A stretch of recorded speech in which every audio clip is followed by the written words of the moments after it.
Hi everyone, and welcome to the Bluebonnet tutorial for your slate painting from the Fulton Mansion. My name is Jessica Holt.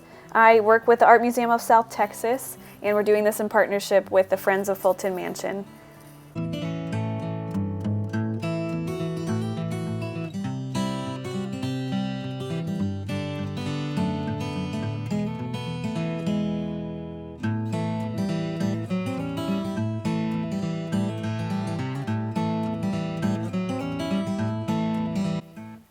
So I'm now getting my palette ready to go.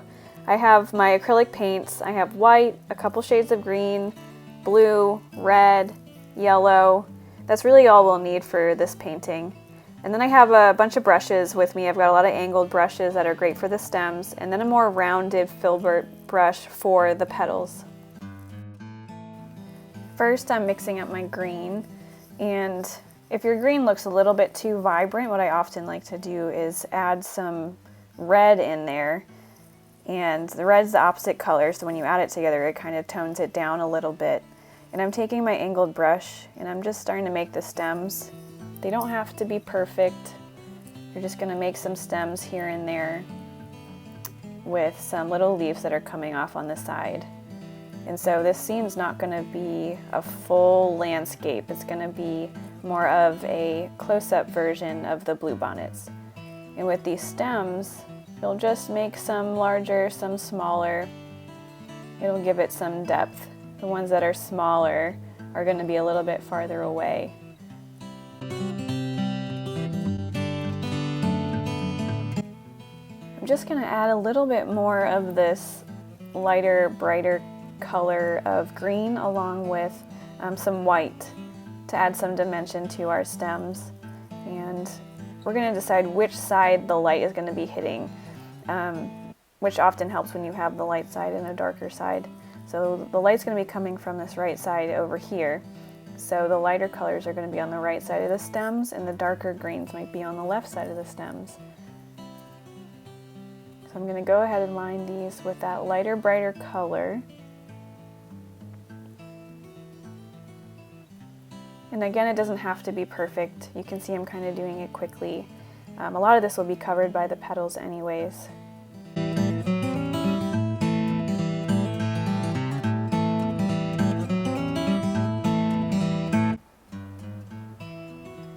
Right here, I'm just going to add some more yellow into my green to warm it up a little bit, and add that to the side where the sun's going to be touching. So it adds some warmth to those stems and some dimension.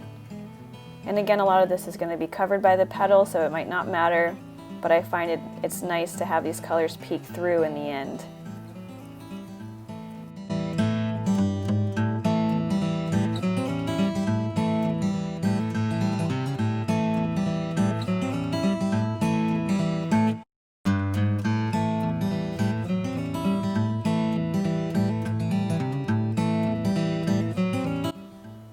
Right here, we're just going to start adding some little blades of grass at the bottom just to fill it in.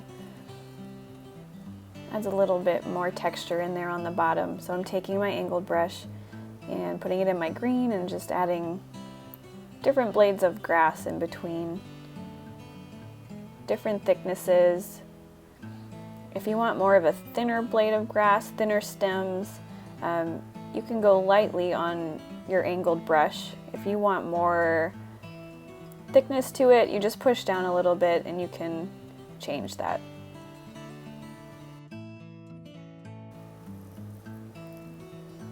And look at that. We're starting to get some stems in here for these bluebonnets. I think it's looking really nice. The blades of grass really add a lot of texture at the bottom and really adds to the picture. So just fill in as much as you want, as little as you want. It's really up to you.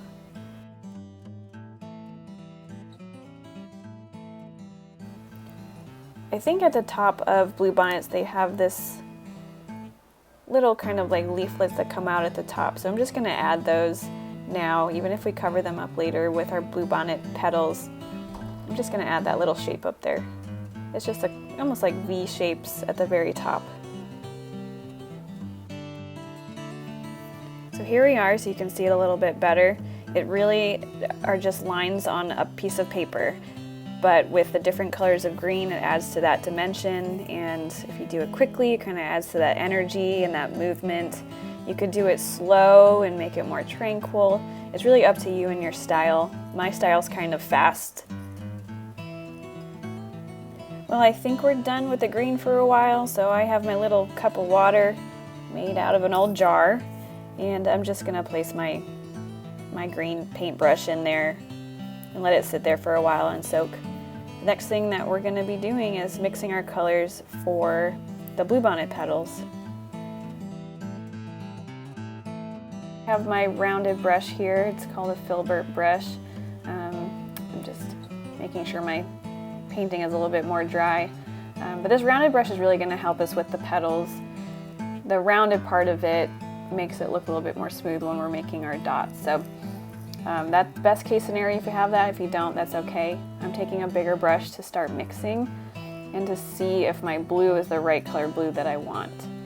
What I'm thinking is using a darker blue to start, and then we're going to work our way to the lighter colors.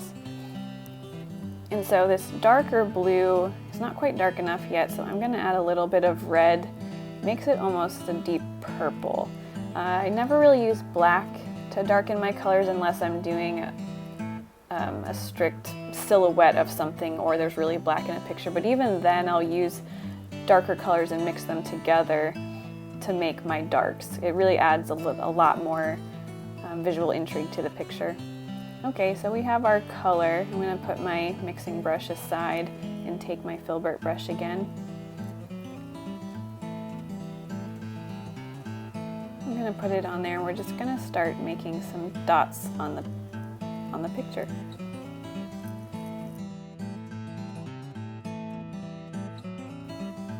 And just start placing the dots wherever you want around the stems. We know that bluebonnets are thinner at the top and get wider towards the bottom a little bit, so I'm just gonna start thinning out my dots as they get to the top. And you're gonna add them as you go on either side. It looks crazy right now, but as you add more dots and different colors of blues, it really adds a lot, and you'll see. It adds a lot of texture.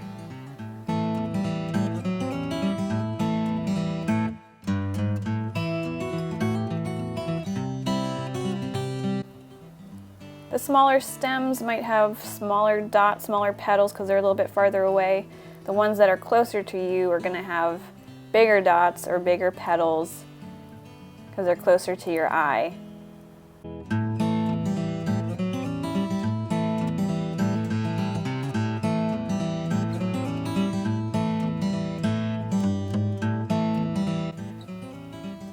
Okay, I think we're done with those darker dots. I hope you're not sick of dots yet because we got a lot more to go. But I'm just going to add some more white to this mixture that I already have. And we're going to add a lighter shade of the blue into our bluebonnets. As our dots progressively get lighter, it adds a lot of dimension to it. And what I'm focusing on is adding more of the lighter color towards the top and also towards the side where the light is coming from. So if you just keep that in mind, where's the light coming from? Where is it going to be lighter? Where is it going to be darker? That's going to help. And so go ahead and mix your color and add some more dots.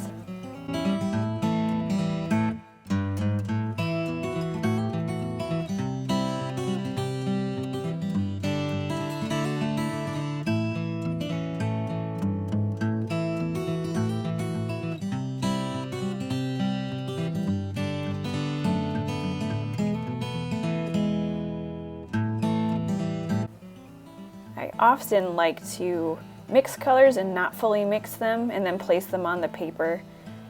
Then you can see the blue and the whites separately, but still in the same dot, if that makes sense. So go ahead and mix or not mix your colors and you can add it in there. I'm still focusing on the lighter colors and the whites towards the top.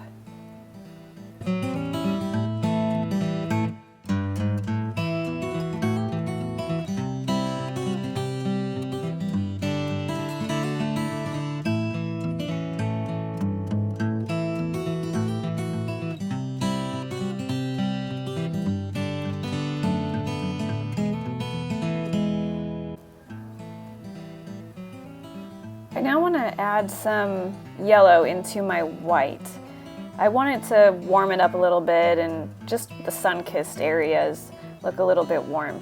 And what I'm trying to do is create a lighter white, yellow, blue color, but it doesn't seem to be working.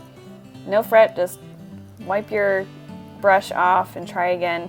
Sometimes it's hard when you have a darker color already on your brush. Adding white to it's not going to make much of a difference, so it's better to just start with your white and then add in a darker color after, or your yellow, and that's looking a bit better. So we're going to go with that and just add it to some of the little areas on my bluebonnets.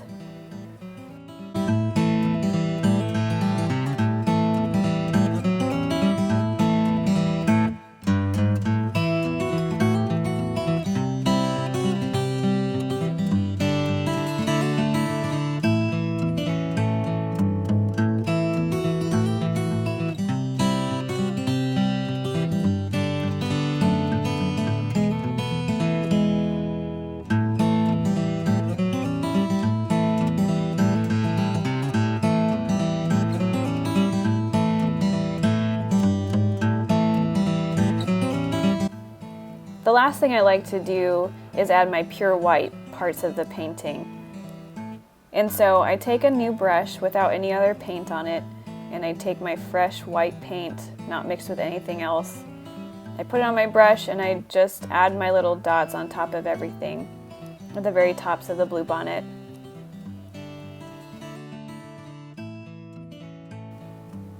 It might mix with the other colors on there, but that's okay.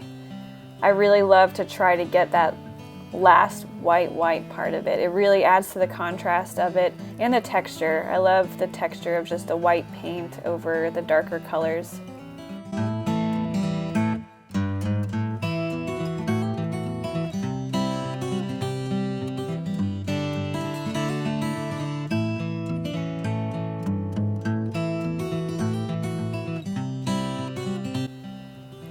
And by now your bluebonnet should be looking beautiful, looking like great Texas bluebonnets, lots of texture.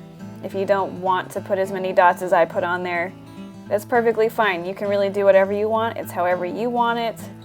If you want different colored blues on there, also fine. It's your own masterpiece. But I do really recommend testing it out with the paper first and then learning through what you want to do, what you don't want to do, and then transferring that over to the slate. The slate will absorb the darker colors more, so you might want to add more whites to it, but I think it's going to look beautiful.